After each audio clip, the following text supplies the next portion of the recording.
안녕하세요. 저는 요식업에 종사하고 있는 40대 여성입니다. 식당 일이 워낙 손 가는 일이 많고 바빠서 일 마치면 매일같이 녹초가 되곤 하지만 요즘같이 자영업자들이 힘든 시기에 장사 잘 되는 것만으로도 감사해야 한다는 생각으로 최선을 다하고 있습니다. 지금에 이르기까지 저도 고생이라면 남들에게 빠지지 않을 정도로 해보았다고 생각하는데 그게 지금에 와서 빛을 발하는 것 같아 헛된 고생은 아니었구나 싶어 뿌듯한 마음도 드는 요즘입니다.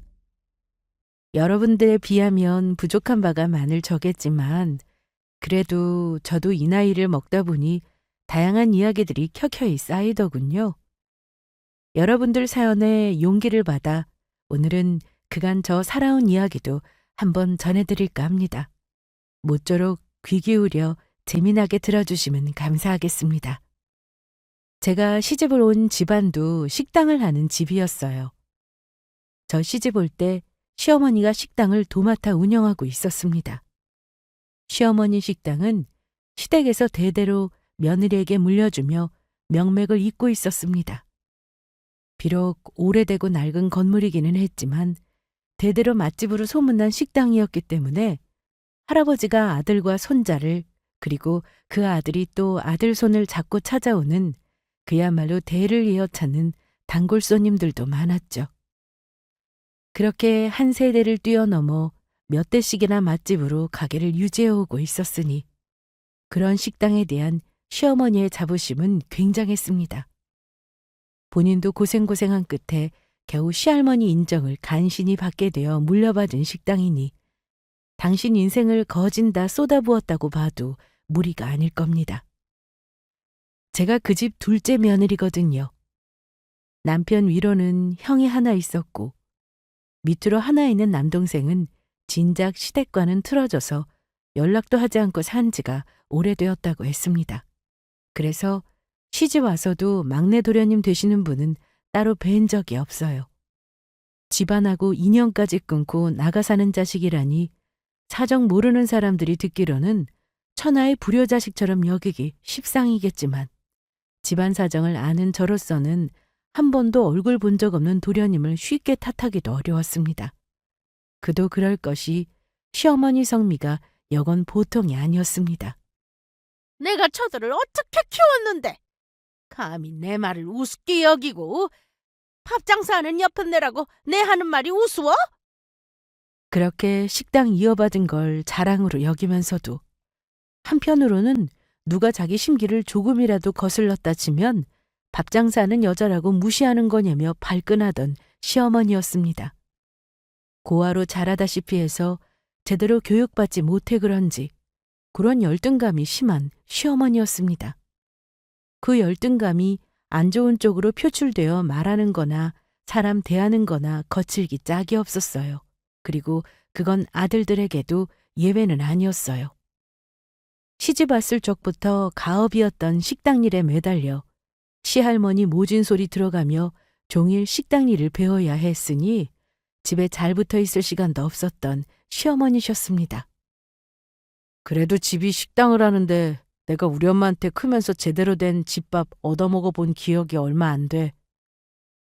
그러니까 둘 있는 아들 자식보다 식당 일에 더 심혈을 기울였던 시어머니였습니다. 지금은 돌아가셨지만 시할머니 성미도 만만치가 않으셨거든요. 그래도 손자 며느리라고 저나 제 손윗동서인 형님께는 좀 나긋나긋하신 편이었는데 말년에도 시어머니한테는 서슬퍼런 분이셨죠. 그렇게 자식들이 며느리에게 있는 대로 성질을 부리던 시어머니도 시할머니 앞에서는 찍소리도 못하고 어깨 한번 제대로 펴지 못하셨습니다. 사실 이건 그럴 만한 이유가 있었습니다. 우리 엄마 사실은 아버지한테 시집 오기 전에 우리 집 식당에서 허드렛일하던 사람이었거든. 들어보니 할머니는 솜씨 제대로 갖춘 사람 찾아서 아버지랑 짝지어주고 싶은 생각이셨는데 그만 당신 밑에서 허드렛일하던 연고도 없는 여자랑 아들이 눈이 맞아 덜컥 애부터 생겼으니 할머니 눈에는 엄마가 아주 눈엣 가시이긴 했을 거야. 저희 시아버지가 4대 독자시거든요. 시아버지 위로는 딸만 넷을 줄줄이 낳은 시할머니셨습니다. 지금도 아들 타령하는 집에서는 남들 보기에는 이해가 안 갈 정도로 손자 하나 보겠다고 며느리 타박을 한다고 하는데 하물며 그 시절에는 어떻겠습니까? 시할머니 역시 시댁으로부터 모진 시집살이 겪을 만큼 겪으셨겠죠. 원래 시집살이 험하게 겪은 사람일수록 당신도 모진 시어머니 되기가 쉽다고 하잖아요. 그러니까 시할머니나 시어머니나 악의 대물림이라고 봐도 크게 무리가 없을 것 같습니다. 어찌 되었든 그렇게 자기 몸 건강 해쳐가며 어렵게 어렵게 얻은 귀한 아들인데 시할머니 입장에서는 고작 자기 밑에서 허드렛 일이나 하던 여우 같은 여자한테 아들을 뺏겼다고 생각하셨을 테니 얼마나 시어머니가 성에 차지 않으셨겠어요. 그렇다고 다른 아들이 있어서 식당 물려줄 대안이 있었던 것도 아니고 세월 앞에 장사 없으니 그대로만 가면 결국에는 그 식당도 시어머니 손에 들어가게 될 거였으니 그 우라를 시어머니 가르치면서 다 푸셨을 겁니다. 어릴 적에 일찍이 부모 잃고 친척집을 전전하며 자라다 잡다한 일들 하며 근근히 먹고 살던 시어머니 입장에서야 대를 이은 맛집을 경영하는 시할머니가 얼마나 대단하고 큰 사람처럼 보였겠습니까? 물론 고부 사이가 그리 좋지 않다 보니 시할머니를 미워하면서도 그분 인정을 받겠다고 평생을 아등바등 살아오신 시어머니였습니다.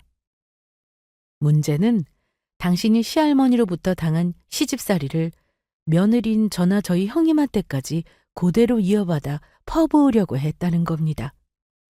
저는 결혼 전부터 요식업계의 일을 하고 있었거든요. 집안 가업으로 식당 일을 이어가고 있다고는 하지만 어차피 둘째 아들에게 시집온 저였습니다. 식당을 잇게 되더라도 저보다는 먼저 이 집안에 시집을 온 형님 몫이라고 생각하기도 했고 그게 아니라 하더라도 저희 친부모님이 물려주신 것도 아니고 굳이 시댁 가업을 제가 이을 생각도 없었습니다. 그런데 저 바깥에서 일하는 것조차 못마땅하게 생각하는 시어머니였어요. 우리 집 일도 바빠 죽겠는데 밖에 나가서 남의 식당에서 일하는 건 또 무슨 경우야? 그거 나가봤자 얼마 벌지도 못하겠더만. 며느리 일하는데 함부로 간섭하는 것도 모자라서 며느리 직장에 대한 멸시까지 대체 어디부터 짚어야 할지 모를 정도로 막말이 일상이었던 시어머니였습니다. 아무리 윗사람이라 할지라도 이유 없이 이렇게 무례한 대접을 받는데 저라고 시어머니 좋게 보일 리 있었겠습니까? 가뜩이나 결혼하면서도 저나 저희 친정엄마 예단이니 뭐니 하는 문제로 들들 볶아대서 결혼하면서부터도 시어머니에 대한 감정이 그리 좋지 못했어요. 항상 돈 때문에 쪼들리며 자라와서 그런지 무력도 대단한 시어머니셨거든요. 그래도 시어머니 되실 분인데 시작부터 책 잡혀서 좋을 거 없다며 저희 친정어머니가 하도 저를 달래셔서 참고 또 참았는데 무슨 당신 아들이 대단한 사람이라도 된 것처럼 정도를 모르는 시어머니 때문에 결국 남편에게 있는 대로 쏘아붙인 후에야 어느 정도 타협을 볼 수 있었죠. 아우, 여자들 정말 무서워. 나는 겁나서 끼어들지도 못하겠다. 애초에 당신 어머니가 말도 안 되는 고집 안 피웠으면 이런 일도 생기지도 않았어. 당신 똑바로 해. 당신 어머니 문제인 거 뻔히 알면서 귀찮다고 결혼 준비할 때처럼 나몰라라 했다가는 단박에 호랍이 만들어줄 테니까. 그렇게 미리 남편에게 으름장을 놓을 정도로 결혼 초반부터 맺힌 게 많은 저였습니다. 결혼하고 좀 지나서 아이가 질 준비하느라고 잠시 쉬게 되자 며느리 쉬는 꼴을 못 참고 당장 식당 나와서 일 배우라고 성화인 시어머니 때문에 감정의 골은 더욱 깊어질 수밖에 없었죠. 정말 왜 저러시나 모르겠어요. 그럴 것 같으면 빨리 아기 가질 생각이라고 닥달이나 하지 말든가.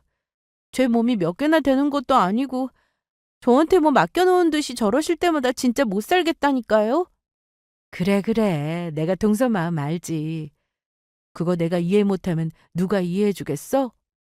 그나마 저런 시어머니를 견딜 수 있었던 건 같은 입장이었던 손이 동서인 형님 덕분이었습니다. 저보다 5년 먼저 이 집안에 시집온 형님께서는 이미 시어머니 식당에서 일을 배우며 고생하고 계셨어요. 말이 시어머니한테 일을 배우는 거지. 제대로 가르쳐주는 것도 없으면서 그저 어깨 너머 눈으로만 배우며 거의 식모 취급을 당하고 있던 형님이셨습니다. 사정이 이러하다 보니 형님과는 이야기가 잘 통할 수밖에 없었어요. 원래 적에 적은 동지라고 하지 않습니까? 성미 고약한 시어머니에게 며느리로서 온갖 구박을 받고 있는 저와 형님.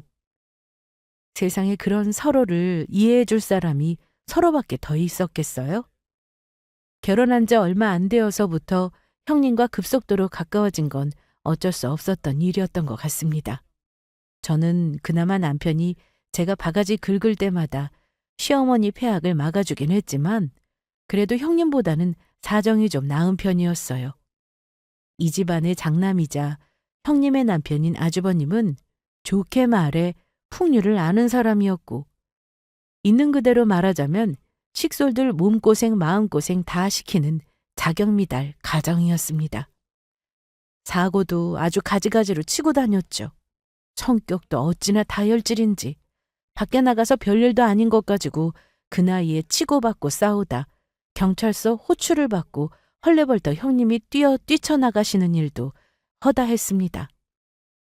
그리고 그런 사고 치는 사람들이 보통 돈 사고도 같이 치지 않습니까? 크고 작게 남의 돈 떼어 송사가 걸리는가 하면 남자들끼리 어울린다면서 도박장 따라갔다가 붙들려온 적도 있다고 하더라고요.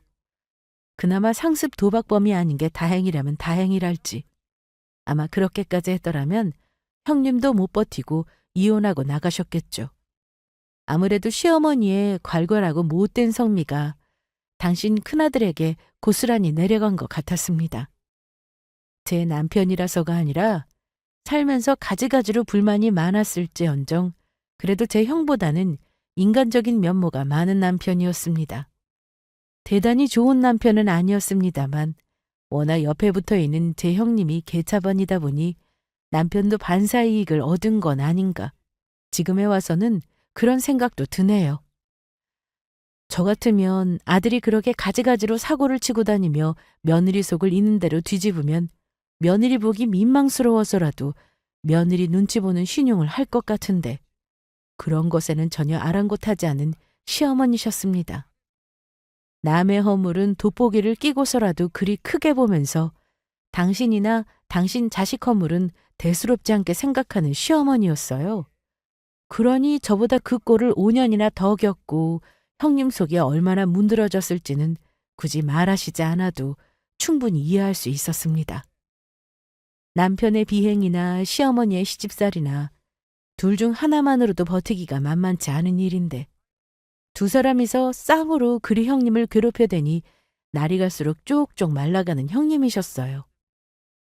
우리 주영이 다영이만 없었어도 이놈의 집구석 진작에 뛰쳐나가고도 남았는데.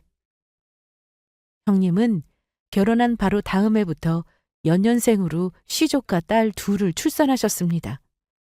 형님에게나 저에게나 아버지 닮은 구석이라고는 하나도 없이 착하고 순한 아이들이었지만 시어머니한테는 그것조차 불만이었습니다. 당신이 그나마 이 집에 시집와서 조금이나마 숨통 트일 수 있었던 게 아들을 둘이나 낳은 이후였어서 그런지 사내아이에 대한 집착도 심한 시어머니였어요. 그런데 맏며느리라고 들어온 형님이 연년생으로 딸만 둘을 낳았으니 얼마나 들들 볶았을지 뻔한 일이지 않습니까? 결혼한 지 얼마 안 되었을 때 저보고도 얼른 아들부터 낳으라고 하는 무식한 소리를 창피한 줄도 모르고 내뱉던 시어머니였어요. 식당 문 열 때부터 닫고 나서 정리할 때까지 그렇게 맏며느리를 부려먹어 놓고 얼른 아들 낳으라고 닥달을 하는 시어머니 꼴을 보고 있자면 염치가 없어도 저렇게 없을까 싶었습니다.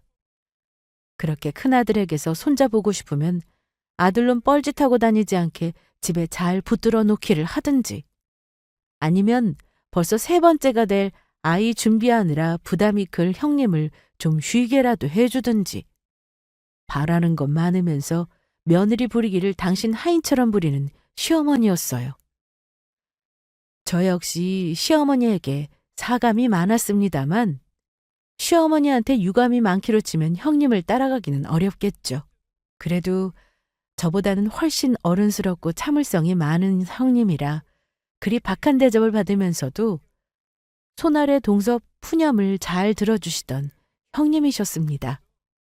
저랑 몇 살 차이도 나지 않는데 어진 마음으로 저를 감싸 안아주시는 형님을 보면서 형님 같은 사람이 정말 내 친언니였으면 좋겠다라는 생각도 했습니다.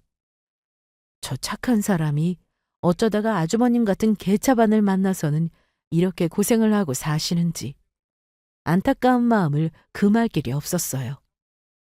비슷한 신세라고는 해도 아무래도 형님 처지가 저보다도 더 나빴습니다. 어찌되었든 시어머니 식당에서 당장 갈려나가고 있는 것도 형님이기도 했고요. 이걸 다행이라고 표현하는 것도 기가 막힌 일이기는 합니다만 저도 얼마 되지 않아 아들을 출산했습니다. 항상 세상에 무슨 불만이 그렇게 많은지 미간이 움푹 베일 정도로 찡그려 붙이고 다니던 시어머니조차도 그날만큼은 얼굴이 쫙 펴져서는 기쁨을 감추지 못했습니다. 드디어 우리 집에도 아들이 나오는구나. 예, 너 수고했다. 첫째 초가한테 아들 보기는 그런 건가 싶어 내가 걱정이 이만저만 아니었는데 드디어 우리 집에도 대이을 아들이 생겼어. 아직 시어머니 하는 말이 무슨 뜻인지도 제대로 알아듣지 못하는 시조카 둘을 보며 간 몸푼 저도 이리 민망한 마음을 감출 수가 없는데 옆에서 그 말 듣고 서 있는 형님 마음이 어떨까 생각하니 더 마음이 안 좋았습니다. 이렇게 좋은 날 굳이 저런 소리를 꺼내서 여러 사람 신기 불편하게 만드는 시어머니나 그걸 그냥 평소에도 있는 일이니 아무렇지도 않게 생각하고 자기 엄마 말릴 생각도 없는 남편이나 꼴보기 싫기는 마찬가지였습니다. 그나마 아주버님은 코빼기도 비치지 않으셨고요. 회사에서 돈 문제 일으켜 쫓겨난 이후로 사업을 해보겠다며 이리저리 들쑤시고 다니느라 집에도 잘 돌아오지 않는 아주버님이었습니다. 벌써 결혼 후에 얼굴 뵌 지도 꽤 오래되었어요. 저야 어차피 피가 섞인 것도 아니고 처음부터 돈독한 적도 없었으니 그렇다 치더라도 형님을 생각하면 갑갑한 마음이었습니다. 아직 어린 조카들을 보니 더욱 그랬어요. 형님이 시어머니에게 그렇게 학을 떼면서도 어떻게든 식당 일에 매달리는 것도 저리 아주버님이 사람 몫을 제대로 못하고 다니기 때문이겠죠. 시어머니 자리가 아무리 독할지라도 남편이라도 제대로 된 사람이면 어떻게 형님이 혼자서 저 모진 고생을 하시겠어요? 남편이라고는 벌이도 제대로 없는 것도 모자라 집에 잘 돌아오지도 않고 독박육아나 다름없는 환경에서 생계까지 책임져야 하는 형님이셨습니다. 그나마 시어머니가 식당 월급조로 주는 얼마 안 되는 돈이 형님 댁 생활비의 전부였죠. 그나마도 자기가 가르치는 입장이라며 인색하게 구는 시어머니 때문에 당시 최저시급보다 적은 돈만 받고 일하시는 형님이셨어요. 제가 정말 다른 집 같았으면 진작에 대신 노동청에 신고라도 해주고 싶은 심정이었습니다. 형님 자신보다도 더 화를 내고 분개하는 저를 보며 형님이 말씀하셨습니다. 내 주제에 애가 둘이나 딸렸는데 어차피 어디 가서 일할 만한 곳도 없고 그나마 이렇게라도 우리 애들 굶기지 않고 키울 수 있는 것만 해도 감지덕지 해야지. 그래도 내 편 들어주고 대신 어머님 욕해주는 동서도 있고 내가 아주 잘못 살지만은 않았나 봐. 그렇게 김 빠진 웃음을 짓고 있는 형님을 보는 제 속이 더 뒤집어졌습니다. 형님은 주변 사람으로부터도 손이 야무지기로 소문이 나 있었어요. 일도 워낙에 꼼꼼하게 잘 배우셔서 당시 식당의 살림살이를 관리하는 것도 거의 형님 몫이었죠. 그렇게 번거롭고 귀찮은 일들은 죄다 형님에게 맡겨두고 가게의 핵심 비법인 레시피 몇 개만 고집스럽게 끌어안고 넘겨주질 않는 시어머니였습니다. 그걸 담보로 형님의 노동력을 갉아먹고 있는 거나 마찬가지이니 앞으로도 쉽게 내어줄 생각 같은 건 없었겠죠. 다른 데 가서도 충분히 대접받고 일할 수 있는 사람이 저 못된 시어머니 때문에 고작 이런 대우나 받으면서 저 고생을 한다는 게 또 너무 속이 상하더라고요. 그렇다고 남편이라도 힘이 되어주면 모르겠는데 남편이라는 사람은 차라리 없는 편이 낫겠다 싶은 지경이었으니 형님 고단한 인생만 생각하면 마음이 너무 아팠습니다. 그나마 형님 친정 어머니께서 하루에 몇 시간이나마 아이들 봐주시기라도 하지 않으셨다면 정말 과로로 쓰러졌을 거예요. 아이 낳고 저도 어느 정도 몸을 추스르자 기다렸다는 듯이 식당에 나올 것을 종용하는 시어머니셨습니다. 너도 이 집안 며느리인데 당연히 가업이어서 배울 생각을 해야지. 지금도 시간 가는 게 아까운데 애 하나 낳았다고 마냥 집에서 빈둥빈둥 쉴 생각이야? 가업이야 당연히 형님이 이으셔야죠. 지금껏 배워오신 것도 있고 식당 일도 도맡아고 계시는데. 사람 일을 어떻게 알아? 내가 내 입으로 큰애한테 식당 물려준다고 한 적 있어? 얼핏 들으면 그게 저한테도 기회가 있다는 것처럼 말하는 것처럼 들릴지 모르겠지만 제가 시어머니 속내를 모를 리 없었습니다. 그렇게 부려먹으며 고생시킨 형님한테도 쉽게 식당 넘겨주겠다는 소리를 안 하는데 아직 식당 출근 한번 안 해본 저한테 물려줄 리가 있겠습니까? 형님한테 그러하듯 저도 당신 소나기에 쥐고 제 편할 대로 주무르고 싶어 하신 말씀이었겠죠. 저는 어머님 가게 이어받을 주제가 못 돼요. 형님처럼 적성에 맞는 분이 계시는데 언감생심 제가 그럴 꿈이나 꾸겠어요? 그래서 불어 겸손을 떠는 척 시어머니에게 거절 의사를 표현한 저였습니다. 형님을 안타깝게 생각한 건 사실이었지만 그렇다고 저까지 형님 처지가 되어 똑같은 취급을 당하기는 정말로 싫었거든요. 차라리 그럴 바에야 다른 집 식당에서 설거지를 하는 일이 훨씬 나을 것 같았습니다. 그런데 쉽게 물러서지 않는 시어머니였습니다. 택도 없는 소리 하지도 마라. 큰애 저것도 당연히 지각하게 물려받을 줄 아는지 영 긴장감이 없는 것이 이래가지고는 안 되겠어. 밥 장사하니까 다들 식당 일을 만만히 보고 그런 마음가짐으로 대대로 단골 손님 끌어당기는 집이 될 수 있겠어? 너도 생각 단단히 고쳐먹고 일하러 나올 생각해. 대놓고 형님의 자극제로 쓸 생각으로 나를 넣으려고 하다니. 하여튼 간에 며느리를 자기 도구로밖에 생각하지 않는 시어머니였습니다. 그 말 완전히 무시해버리고 싶은 마음이 굴뚝 같았지만 은근히 남편도 옆에서 부추기더라고요. 생각해봐. 아무리 지금 형수님이 엄마 옆에서 고생하고 계신다고는 하지만 형 하는 꼴이 저렇게 개차반인데 엄마라고 쉽게 형수님한테 식당 넘겨줄 마음이 들겠어? 처음에 가서 일 배우는 거야 고생스럽다 하더라도 우리 식당 매출 괜찮은 거는 당신도 잘 알잖아. 그게 당신 거 된다고 생각해봐. 결국은 우리 정연이한테도 그게 다 도움이 되는 건데. 그렇게 식당이 탐나면 저가 와서 고생할 일이지. 은근슬쩍 그 고생스러운 일을 저한테 떠넘기는 남편 말은 얄미웠습니다. 게다가 형님을 제치고 제가 식당을 잇게 될 거라니요. 제가 무슨 바보도 아니고 그런 현실 가능성 없는 말에는 흔들리지도 않았습니다. 형님 지금 고생하시는 거 생각하면 행여나 그런 비슷한 생각을 하는 것조차도 죄송스러운 일이었어요.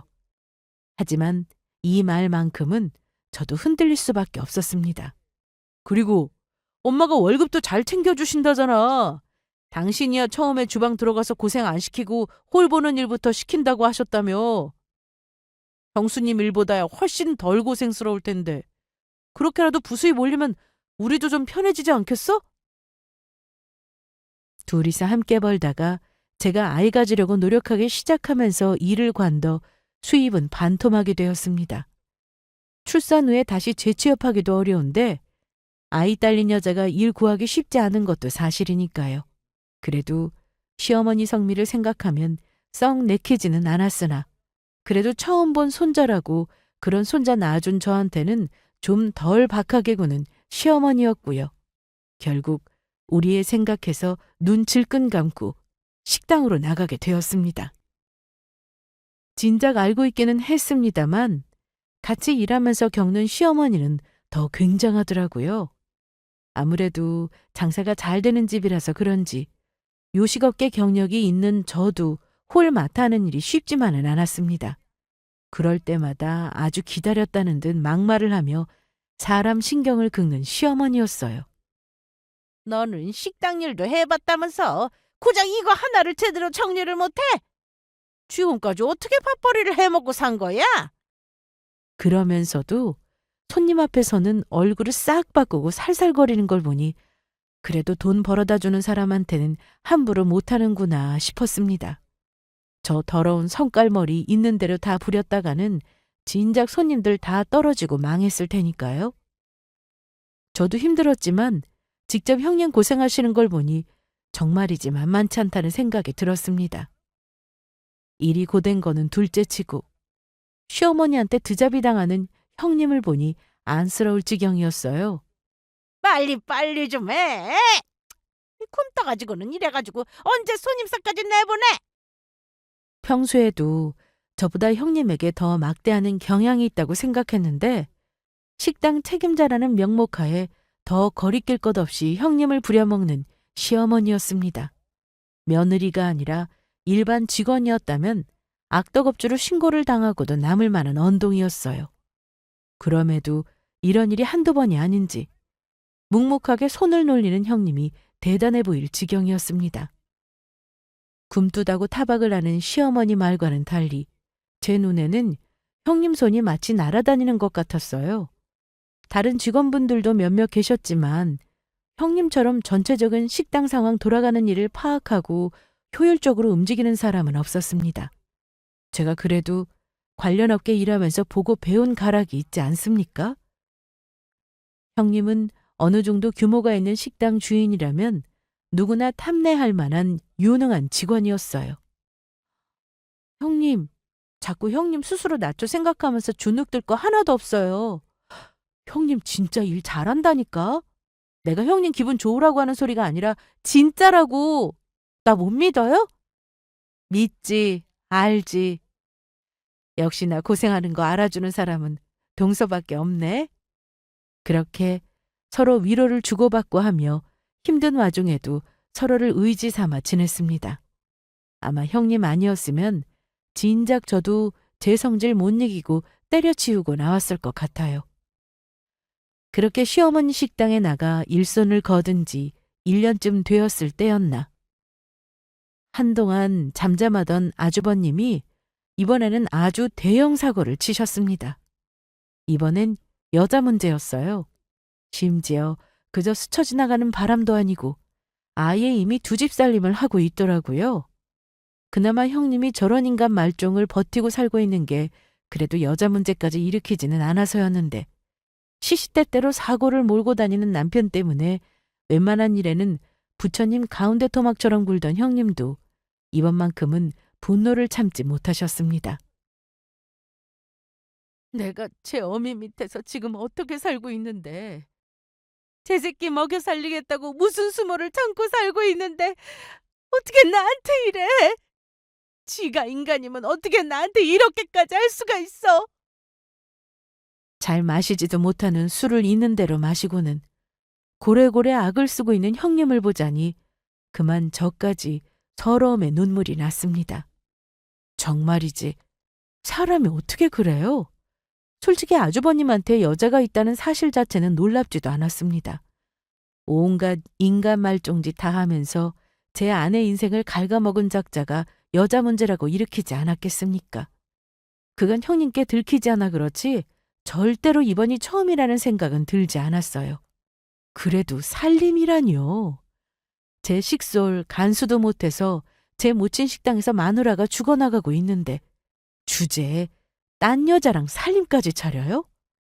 그럴 돈 한 푼이라도 있으면 당연히 제 새끼한테 써야 하는 것 아닙니까? 같은 여자로서 형님의 분노를 당연히 이해할 수 있었습니다. 이번만큼은 도저히 참고 살 수가 없었던지 형님께서는 아주버님께 이혼 소송을 거셨습니다. 시댁은 그야말로 쑥대밭이 됐어요. 더군다나 제 아들이 잘못한 건 생각지도 않고 바람난 큰 아들놈 편을 들면서 난리를 치는 시어머니 꼴은 정말 추접스럽기 짝이 없었습니다. 이혼? 지금껏 내 식당 아니었으면 새끼들 제대로 못 먹이고 길바닥에 나 앉았을 걸 걷어줬더니 감히 내 아들한테 이혼 소송을 걸어? 이 은혜도 모르는 년! 은혜? 지금 나한테 은혜라고 했어요? 어머님 아들같이 무능하고 무책임한 놈 때문에 이때껏 자식 낳고 살면서도 가장 노릇은 나 혼자 다 했어요. 그뿐이에요? 내가 어머님 밑에서 식당 일하면서 내 자존심이고 뭐고 다 내려놓고 그렇게 내 몸 갈아가며 그 고생을 했는데 남들 월급만도 못한 쥐꼬리만한 돈 주면서 생생 있는 대로 내는 어머님 비위 맞추면서 나라고 자존심 안 상한 줄 아세요? 하루에도 12번씩 속에서 천불이 나도 내가 모자라서 저런 인간밖에 선택하지 못했으니 이것도 내 업보다 그렇게 생각하면서 참고 또 눌러 참았어요.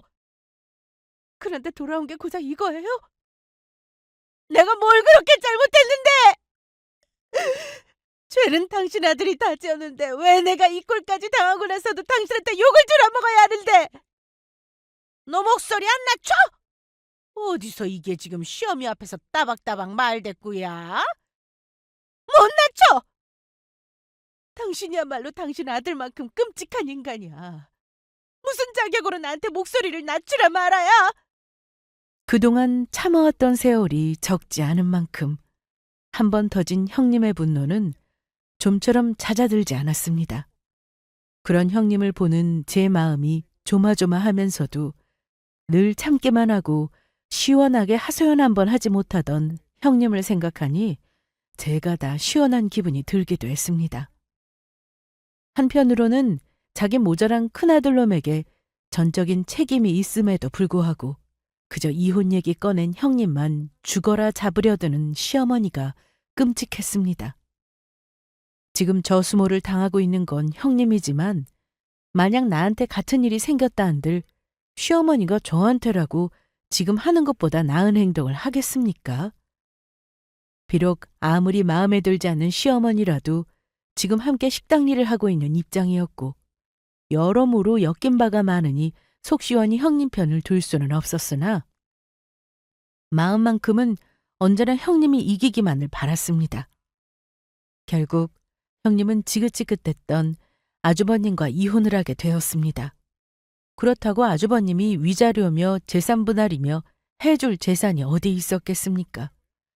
그저 시조카들, 친권, 양육권 가져간 것만으로도 안도의 한숨을 내쉬는 형님을 보며 제가 더 억울하더라고요. 어떻게 인간이 그럴 수가 있는지. 잘못했다고 있는 거 다 퍼줘도 모자랄 판에 그 얼마 되지도 않는 돈까지 주기 싫어서 그렇게 치사스럽게 굴어요? 이혼 소리를 꺼낸 괘씸한 큰 며느리에게 마지막까지 치졸하게 구는 시어머니였습니다. 마지막 달 형님이 일한 월급은 아직 주지도 않았어요. 이제 아이들 데리고 나가면 형님 혼자 돈 들어갈 때가 천지일 텐데 그걸 어찌다 감당하려고 하시나 걱정스러웠습니다. 그렇게 시댁을 떠나는 순간까지도 형님과 조카들 걱정을 하는 저를 보고 형님이 말씀하셨어요. 아무렴 내가 그 인간 같지도 않은 놈 달고 살면서도 내 새끼 둘 굶기지 않았는데 설마 삿입에 풀칠은 하겠지. 같이 살면서는 아들 아니라고 그렇게 구박을 해대서 서러웠던 적이 한두 번이 아닌데 그래도 손자가 아니라 손녀라고 친권이라도 쉽게 포기해줘서 다행이라고 여겨야 할지. 동서, 못난 나도 형님이라고 항상 걱정해주고 챙겨줘서 그동안 정말 고마웠어. 내가 동서한테 고마운 마음을 표현하자면 아마 끝도 없을 거야. 자리 잡으면 바로 동서한테 먼저 연락할게. 잘 지내, 동서? 그렇게 조용히 떠나는 형님의 뒷모습이 너무 고단해 보여서 눈물이 났습니다.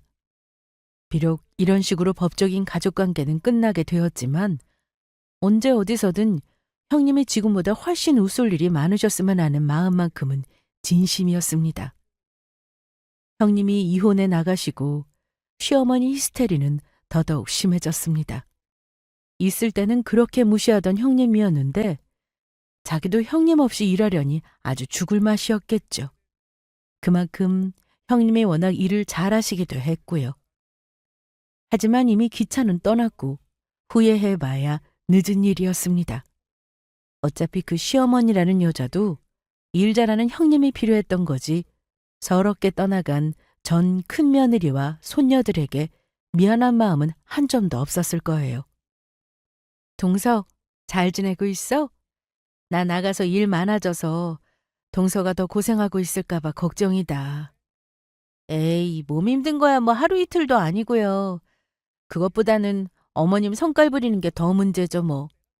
그러니까 있을 때 잘할 일이지. 내가 이럴 줄 알았어. 형님 없으면 이 식당 제대로 돌아가지도 않아요? 이혼해서 나가신 후로도 형님과는 다른 시댁 식구들 몰래 간간히 연락을 주고받고 있었습니다. 너무 손에 쥔 것 없이 이곳을 떠나신 형님이었기에 그러지 않으면 제가 도저히 안심이 되지 않아 주기적으로 안부를 확인했던 거죠. 그래도 나름대로 역사와 전통이 있는 맛집이라 정평이 난 곳인데 그런 곳에서 근 10년 가까이 박봉에 온몸 갈아 넣어 일했던 며느리를 그렇게 내쫓다니 시어머니란 사람도 정말 글렀다 싶었습니다. 형님은 요새 어떻게 지내세요? 일하실 곳은 구하셨어요? 형님과 아이들까지 셋이서 살 만한 새 집을 구하기에 턱없이 적은 돈을 받으셨기에 일단 형님은 친정으로 돌아가 계셨습니다. 얼른 일자리부터 구해야겠다고 초조해 하셨던 모습이 생각나 조심스럽게 여쭤보았어요. 지금 당장은 아니고 조만간 일할 수 있게 될 것 같아.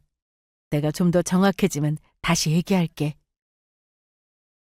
벌써 이혼해서 나가신 지 반년이 다 되어 가는데 아직 일을 구하지 못했다는 소식에 걱정이 될 수밖에 없었습니다. 그래서 형님이 시어머니 식당에 다시 나타났을 때 너무 놀란 마음이었습니다. 무슨 일이 있어도 여기만큼은 죽어도 다시는 안 나타나실 거라고 생각했거든요. 형님이 손이 야무진 사람이라는 건 누구보다 잘 알고 있지만 혼자서 애 키우는 여자에게 세상이 얼마나 매몰찬지는 뻔하지 않습니까? 이혼해서 나가신 후로 얼마나 혼자서 고생을 많이 하셨겠어요? 하필이면 그렇게 고생을 하셨던 이 식당에서 형님을 다시 만나게 되었다는 게 속상한 마음이었습니다. 그나마 다행이었다는 건 시어머니가 잠깐 자리를 비우셨다는 거예요. 저도 모르게 헐레벌떡 달려나가 형님 손을 덥석 잡았습니다. 형님, 여기까지는 어떤 일이세요? 밥은 드셨어요? 저도 모르게 밥부터 챙기게 되더라고요. 그런 저를 보며 고개를 절레절레 저는 형님이셨습니다. 아무렴 내가 굶어 죽어도 여기에서 밥 얻어 먹을까? 근처 지나는 길에 동서 얼굴이나 한번 볼까 싶어 들렀어. 차마 민망해서 대놓고 말씀은 못하셔도 어지간히 극한 상황에 몰리지 않으면 여기까지 나타나실 성정의 형님이 아니라는 걸 알기에 저도 모르게 없는 돈 다 털어 형님 손에 쥐어드렸습니다.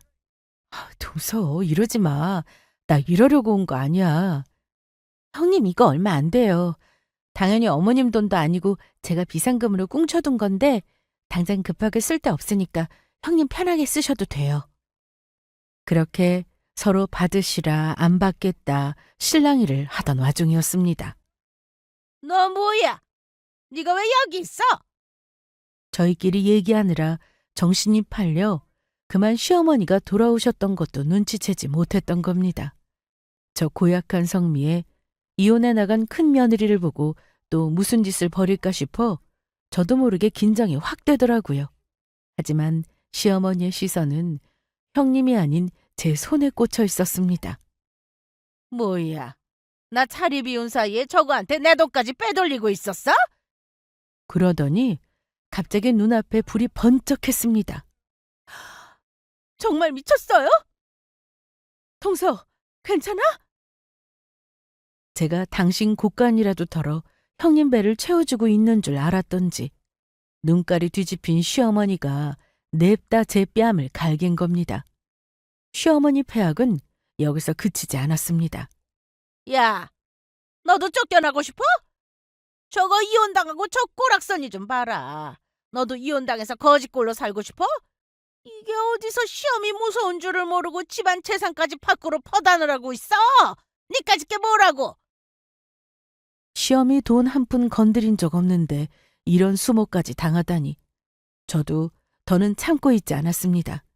역시 흥분으로 눈이 뒤집힌 제가 당장의 눈앞에 심호뺨이라도 내리칠 기세로 소리를 질러댔어요.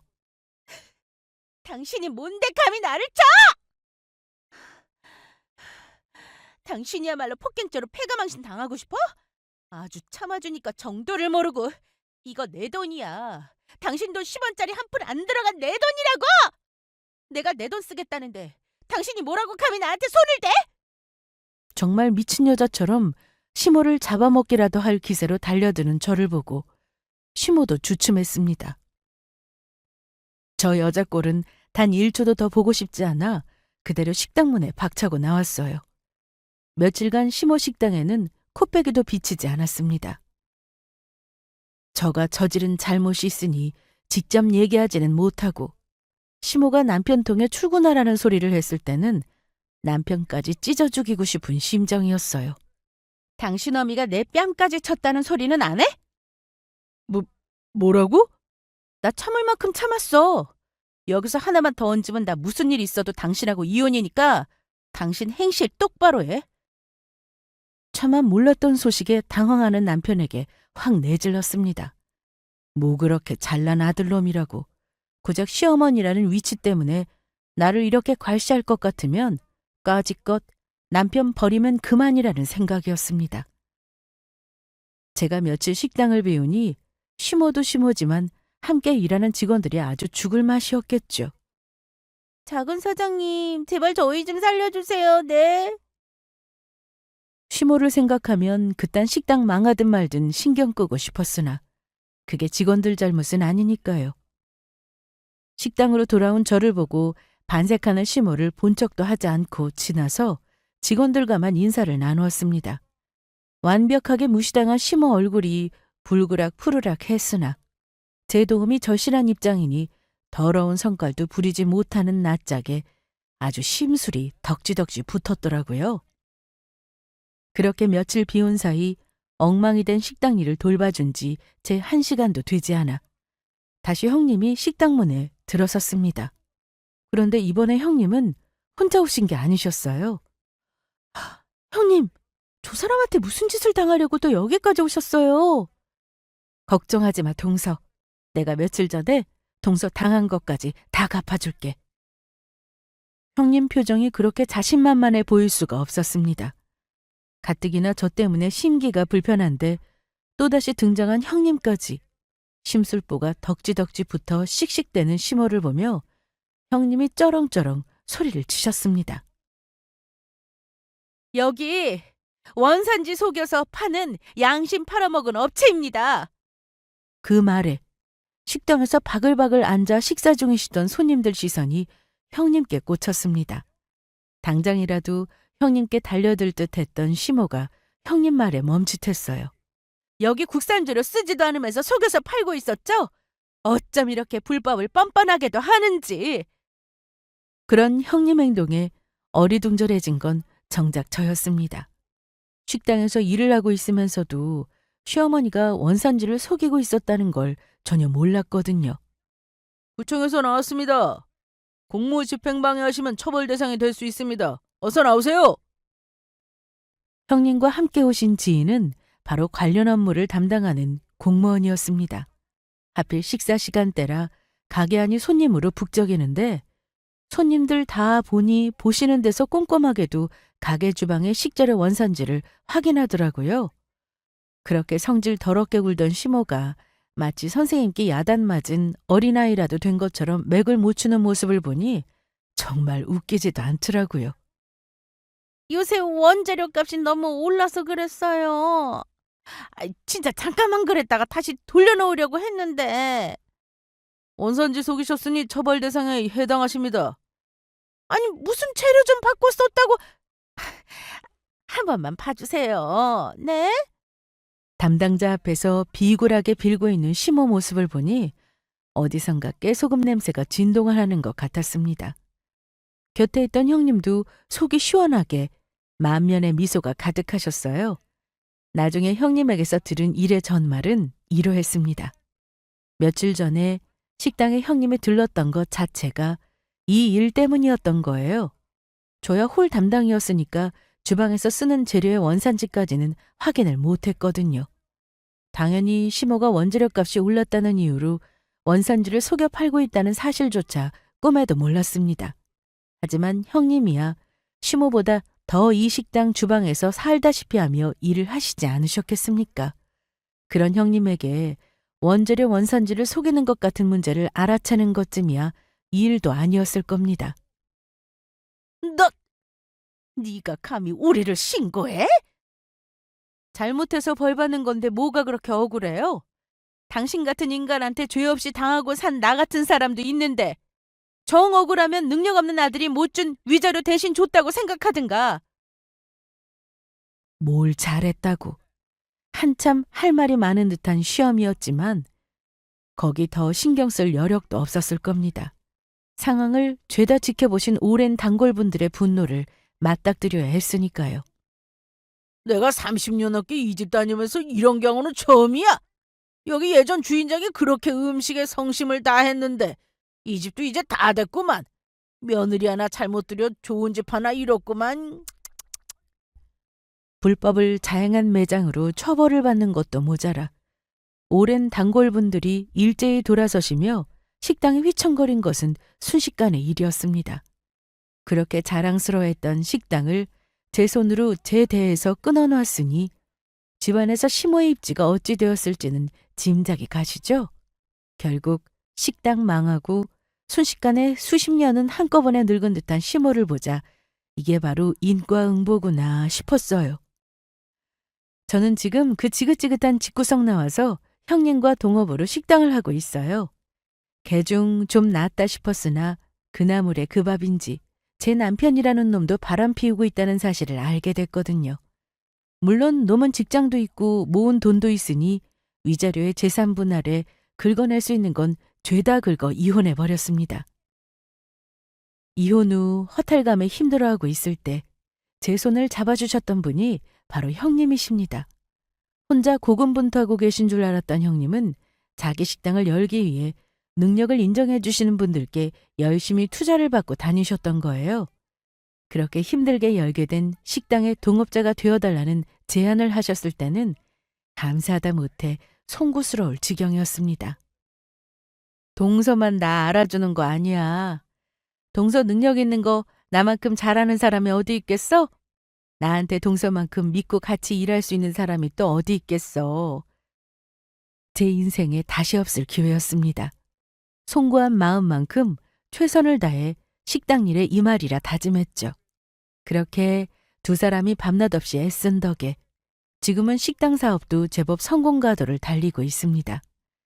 전 시모 식당에서 같이 구박대기 취급당하고 있을 때는 생각지도 못한 성공이었습니다. 형님과는 이제 법적 가족관계는 아니지만 여전히 둘도 없는 가까운 사이로 동업자이자 평생의 친구로 돈독하게 잘 지내고 있습니다. 사람 인연이 이어지려면 이렇게도 이어지나 싶어 가끔은 새삼스레 신기한 마음도 듭니다. 지금은 그 더러운 집구석에서 그 고생을 한 것도 형님 같은 귀인을 만나기 위한 과정이었나 하는 생각도 들어요.